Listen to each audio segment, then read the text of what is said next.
Have you ever been stuck in an elevator with someone, or maybe standing in line at a coffee shop, and the silence is just super awkward? You want to say something, but your mind goes completely blank. It happens to the best of us. But guess what? There is one cheat code that works literally everywhere on the planet. It's the one thing that changes how we dress, what we eat, and even how happy or sad we feel. Today, we are going to master the art of talking about the weather. It sounds simple, but trust me, by the end of this, you're going to have the perfect vocabulary to start a conversation with anyone, anywhere. Let's dive in. What is up, guys? Welcome back to the channel. I hope you're all having an awesome day today. I'm feeling pretty good, maybe a little warm because the sun is beaming through my window right now, but I can't complain. It's a beautiful day. So, today, we are doing a deep dive into the weather, and honestly, I love talking about this because it's something we all share. It doesn't matter if you're in New York,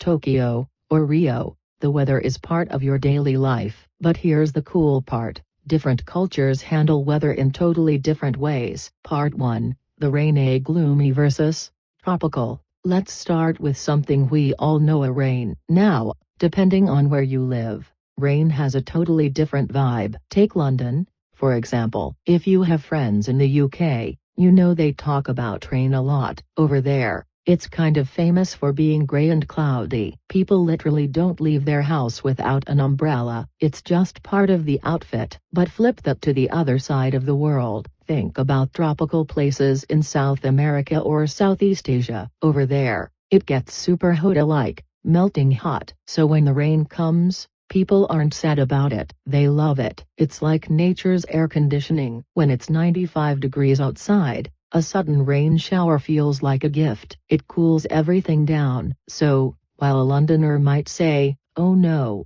it's raining," someone in Bangkok might say, "Finally, some relief." Part 2, the seasons, a fall versus autumn. Now, let's talk about how the year changes. We usually break the year into 4 seasons. You've got spring, summer, fall, and winter. Quick side note here on vocabulary, and this is a big one for English conversation practice. Here you might hear the word autumn and the word fall. They are literally the exact same thing. In the UK, they usually say autumn. Here in the US, we mostly say fall. Personally, I like fall better. Why? Because the leaves fall off the trees. It just makes sense, right? It's easy to remember. Fall is honestly such a vibe. The leaves turn orange, red, and yellow. It's super romantic. The air isn't freezing yet, but it's not hot either. It's what we call cool. You just need a light jacket, maybe a scarf. It's perfect hoodie weather. Part 3, winter, snow versus summer, Christmas. But then comes winter. Just thinking about it makes me shiver. Now, winter is wild because it looks so different depending on where you are. If you're in Canada, Sweden, or the northern US, winter means snow. And look, snow is beautiful. It makes everything look white, clean, and magical. But let's be real, it is a lot of work. You can't just walk outside. You have to put on a big coat, a beanie, gloves, boots. It takes like 10 minutes just to get dressed to check the mail. In these cold cultures, winter is all about staying warm. This is when you see people eating hot soups or drinking hot chocolate with marshmallows. That is honestly the best part of winter. But here is something that blows my mind. What about countries that don't get snow, like Brazil or Australia? In Australia, their seasons are flipped because they are in the southern hemisphere. So, when people in New York are freezing in December, people in Sydney are sweating. Can you imagine Christmas in the summer? In Australia, they don't build snowmen. They go to the beach. They have barbecues on the sand and go swimming on Christmas Day. It sounds so strange if you grew up in the cold, but that's their normal. I totally want to try a summer Christmas one day. It sounds amazing. Part 4, spring, a mild weather and monsoons. Okay. Moving on to my personal favorite, spring. Spring is when the world wakes up, the grass gets green, flowers start popping up, and the birds go crazy singing in the morning. We have a great word for spring weather, mild. Everyone say that with me, mild. Mild means it's perfect, it's not too hot, not too cold. It's that comfortable weather where you can just walk in the park or ride a bike without sweating or freezing. However, in some parts of the world, like India, spring leads into the monsoon season. This is a super heavy rainy season, and you might think, that sounds bad. But actually, it's super important. The farmers need that water for rice and vegetables. Without that heavy rain, there's no food. So, weather isn't just about whether we can go to the beach, it's about survival. Part 5, Bad Weather Being Cozy. Now, what do you guys do when the weather gets nasty? I'm talking about storms, thunder, lightning, the scary stuff. Me? I'm staying inside. There is a specific feeling I love when it's storming outside. I like to put on a movie,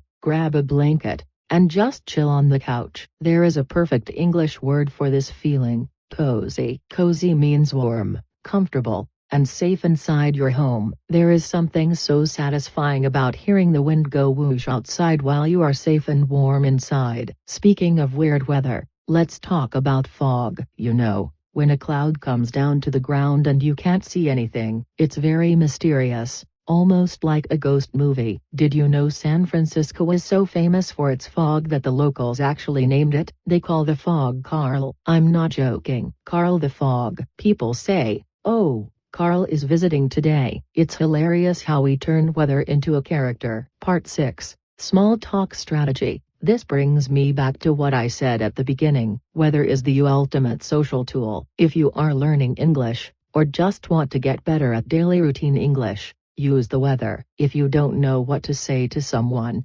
just look up and say, "Nice day, isn't it?" Or "Looks like rain later, huh?" People will always answer you. Everyone has an opinion. Some people are what I call summer chasers. I have a friend like this. She hates the cold. She actually moves to different countries just to stay in the summer all year round. She refuses to be cold. Then I have friends who are like penguins, so they love the cold, they love skiing, and they hate the heat. It's fun to ask people what they prefer. It's a great way to get to know them. Part 7, The Temperature Trap, AC versus F. Now, we have to talk about the confusing part: numbers. If you travel, you need to know this. Most of the world uses Celsius. It makes sense. 0 is freezing, 100 is boiling. Simple. But here in the United States, we have to be different. We use Fahrenheit, and it is confusing. In Fahrenheit, 32 is freezing. So, if you have an American friend and they say, "It's 70 degrees today," do not panic. They are not boiling alive.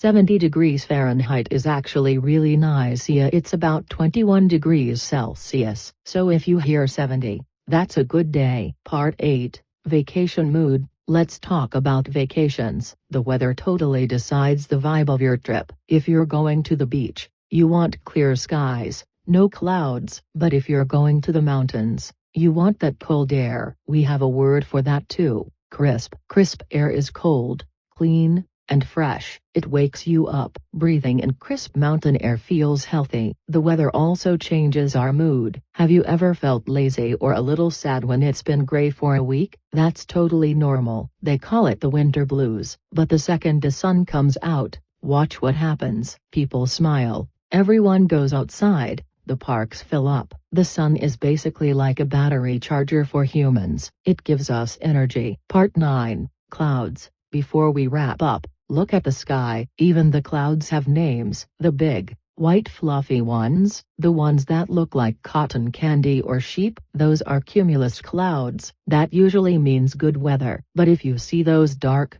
heavy, flat clouds, run home. Those are storm clouds. That's your warning sign. We have covered so much today. We talked about the 4 seasons, the difference between fall and autumn, the cozy feeling of a storm, and even crisp mountain air. We learned that Australians barbecue on Christmas and that San Francisco named their fog Carl. But now, I have a challenge for you. I want you to look out your window right now. What is the weather doing in your city? Is it sunny? Is it rainy? Is it snowing? I want you to tell me in the comments below. Write it in English. It's great practice. Just write, "Today in my city it is," and tell me what's happening. Also, let me know, Are you a summer person or a winter person? I honestly read all the comments and I can't wait to see where you guys are from. If you learned even one new word today, please hit that like button. It seriously helps the channel so much. And if you want to keep learning and hanging out with us,